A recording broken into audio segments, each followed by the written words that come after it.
The opposition, led by the leader of the Samagi Jana Balawegaya, Sajith Premadasa, began their motorcade from Rajagiriya this morning.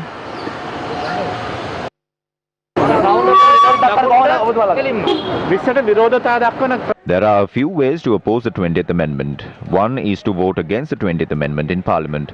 Two is to use various mediums to emphasize this opposition coming from the public.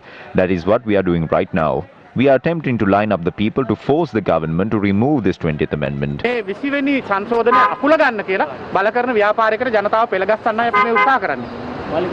Thereafter, the opposition MPs reached the parliamentary complex.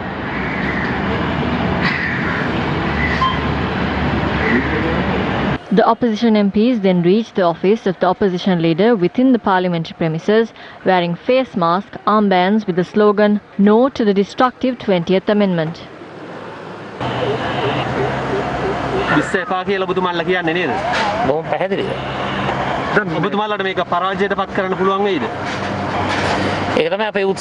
That is our endeavour. We will try to defeat it with all we have and implement the 19 plus and introduce a good constitution to this country.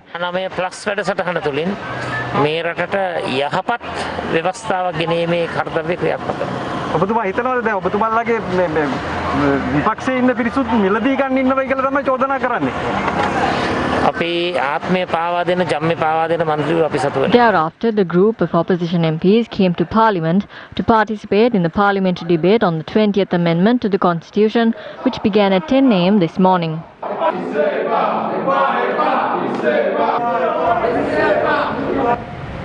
That was what the SJB MPs led by opposition leader Sajith Premadasa did before arriving at the parliament today, before of course the debate on the 20th Amendment.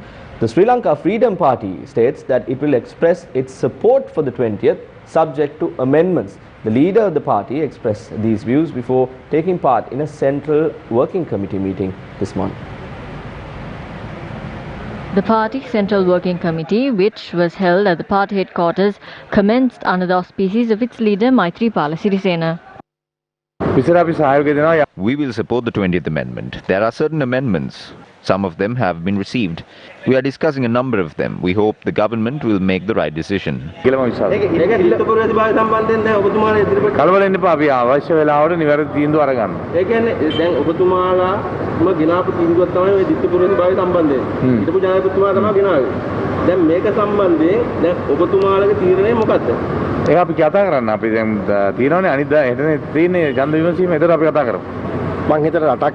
I think as a nation we all have issues regarding the dual citizenship matter.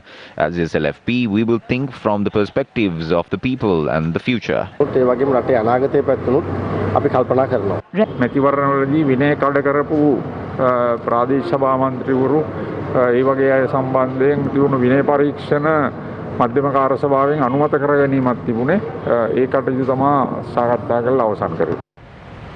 After the conclusion of these two events that happened in the morning, as we discussed earlier, Justice Minister, President's Counsel Ali Sabri commenced the debate in Parliament. Now, however, when the debate was commenced, there were several questions raised in Parliament by especially the opposition leader from the Health Minister with regard to what was happening regarding the COVID situation in the country. However, no clear answers were provided and the Speaker intervened and initiated the 20th Amendment debate. And we have the views expressed by the Justice Minister, President's Counsel Ali Sabri. He mentioned and spoke to and provided answers to the opposition leader as well regarding why the 20th was brought and the reasons as to what amendments were done to the 20th Amendment to the Constitution. Let's have a listen to what the Justice Minister had to say. තියෙන බලතල ඒ විදිහටම තියාලා පුරවැසියාට ලබා දෙනවා. පාර්ලිමේන්තුව විසිරුවීම සඳහා ශ්‍රේෂ්ඨාධිකරණ යෝජනා කරන අවුරුදු දෙකමාරකට තියන්නයි කියලා අපි ඒ යෝජනාව ශ්‍රේෂ්ඨාධිකරණයට පෙරම ලබා දීලා තිබුණා. ඒ අනුව ජනමත විචාරණයකට යාමට අවශ්‍ය කරුණු දෙකයි අපිට කරන්න බැරි කියලා තියෙන්නේ. ඒ දෙක නිසි පරිදි ශ්‍රේෂ්ඨාධිකරණ තීන්දුවට අනුව සංශෝධනය කරලා නීත්‍යානුකූල ලෙස පනත් කෙටුම්පතක් එහෙම නැත්නම් ව්‍යවස්ථා සංශෝධනයක් ඉටු කළ ගත්තේ උත්තේ කෙසේද ඒ ආකාරයට කටයුතු කිරීමට රජයක් වශයෙන් අපි කටයුතු කරනවායි කියන එක මම ගරු කතානායකතුමා ඉදිරියට ප්‍රකාශ කළ දෙන්නවා. අපි මහ ජනතාවගේ හඬට කන් දීලා ඒ සම්පූර්ණ දේ ඉවත් කරගෙන හදිසි පනත් සීමා කරලා තියෙනවා. හදිසි ආපදා තත්වයකදී සහ ජාතික ආරක්ෂාව ඉදිරියට සම්බන්ධයෙන් විතරක් ගේන්න අවශ්‍ය සංශෝධන අපි නැවතත් කරලා අර 19 තිබුණු ප්‍රතිපාදන ඒ විදිහටම විගණනය සම්බන්ධයෙන් යලි ස්ථාපිත කරලා තියෙනවා.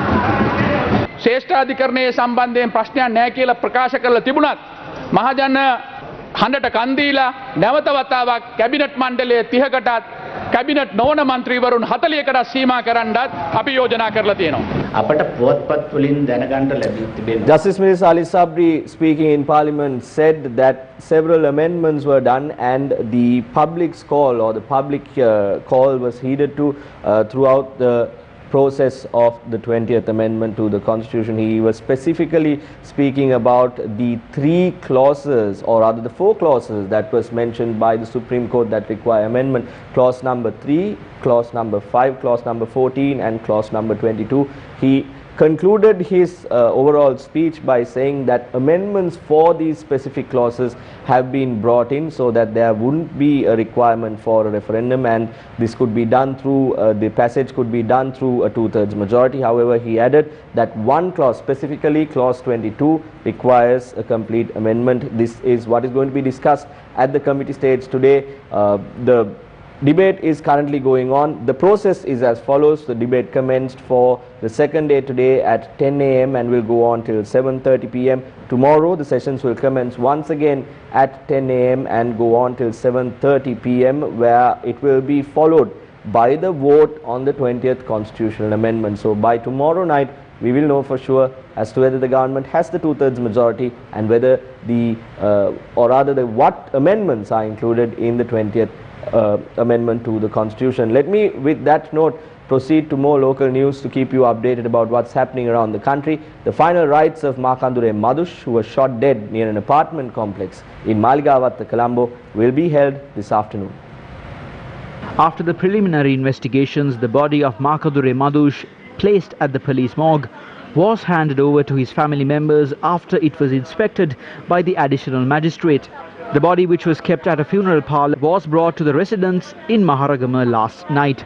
According to the family members of Madush, the final rites will be performed at the Godigamua Public Cemetery in Maharagama this afternoon. Makandure Madush was shot during a shootout near an apartment complex in Maligavatta, Colombo yesterday morning. Makandure Madush, who was detained by the CID for a year and a half after being arrested in Dubai, was recently taken into custody by the Colombo Crimes Division for further investigations. Samarasinghe Arachige Madush Lakshita alias Makandure Madush, aged 41, is a suspect in connection with the 2006 assassination of Danny Hittatia, a former member of the Southern Provincial Council, other murders, organised crime and drug trafficking. He was aged 41 at the time of his demise. With that, let me keep you updated about the COVID situation in the country. We have confirmed a short while ago that 49 traders at the Paliagoda fish market have tested positive for COVID-19. The Fort police station, which was shut down due to a police officer attached to the station being tested positive, was reopened today for operations. The total number of COVID-19 patients in the island stands at 5,811, with 186 new cases being reported yesterday. Among them are 37 patients from the Minuangoda cluster and 143 close contacts from the cluster. Special attention of health authorities have been directed to the discovery of COVID-19 patients from the Colombo city. According to the Health Division of the Colombo Municipal Council, 300 PCR tests are to be carried out in the surrounding areas of the port and the customs. 4 people from Leslie Ranagalamawata, 3 from Ward Place, 9 people from the Dockyard Scheme, 5 people from the 4th Cross Street, 5 more people from a dry fish store in the Manning Market, 2 policemen from the Fort Police Station. The wife of one of the police officers was infected. There was a person at a luxury housing scheme in Union Place as well. Meanwhile, police spokesperson DIG Ajit Rohana noted that the Fort Police Station was reopened after it was disinfected. First, we looked at the political situation in the country. Second, the COVID situation in the country. Now, let me draw your attention to the economy. Global GDP in 2020 is projected to contract by 4.4% and expected to rebound to a positive growth trajectory in 2021. According to IMF's October outlook, Sri Lanka's real GDP could shrink 4.6% this year and rebound in 2021 with a GDP growth of 5.3%. According to the IMF, Sri Lanka's GDP is expected to grow by 4.8% by 2025. Sri Lanka's current account balance is projected to be a negative 3.6% in 2020, negative 3.2% in 2021, and negative 2.4% in 2025. Global GDP in 2020 is projected to contract by 4.4% and is expected to grow by 5.2% in 2021. The IMF also warned about rising debt levels in emerging markets, low-income countries and medium-income countries.